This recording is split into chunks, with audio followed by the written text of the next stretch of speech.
60,000 ప్రభుత్వ ఉద్యోగాలు ఇచ్చిన నేను గర్వంగా చెప్తున్నా. 70,000 మందికి ప్రభుత్వ ఉద్యోగాలు కల్పించిన ఘనత కాంగ్రెస్ పార్టీ ప్రభుత్వానికి.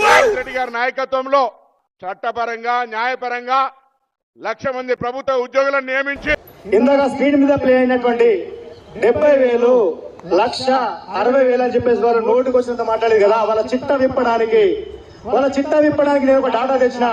సో మొట్టమొదటిసారిగా గ్రూప్ 1 లో గత ప్రభుత్వం ఇచ్చినటువంటి 503 పోస్టులకి వీళ్ళు కేవలం 60 పోస్టులు మాత్రమే కలిపి 3 పోస్టులు ఇవ్వడం జరిగింది. అలాగే డిఎస్సి లో 4,957 మాత్రమే, సివిల్ అసిస్టెంట్ సర్జన్ లో 435 పోస్టులు మాత్రమే వీళ్ళు ఇచ్చారు. అండ్ ల్యాబ్ టెక్నీషియన్ 1,284 పోస్టులు మాత్రమే ఇచ్చారు.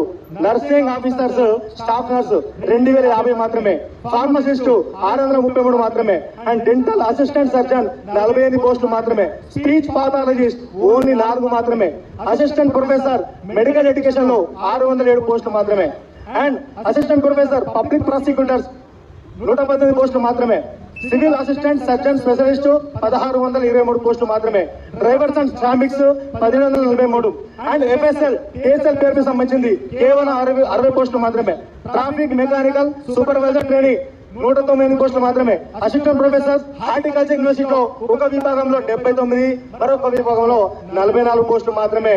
అన్ని కలిపితే ఎంత మిత్రులారా? 13,943. అన్ని కలిపితే ఎంత?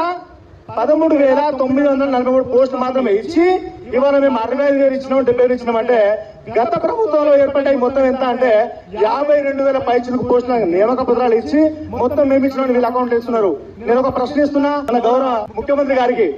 గత ప్రభుత్వం చేసినటువంటి అప్పులు మొత్తం వాళ్ళ ఖాతాలో ఇస్తామని అంటున్నారు.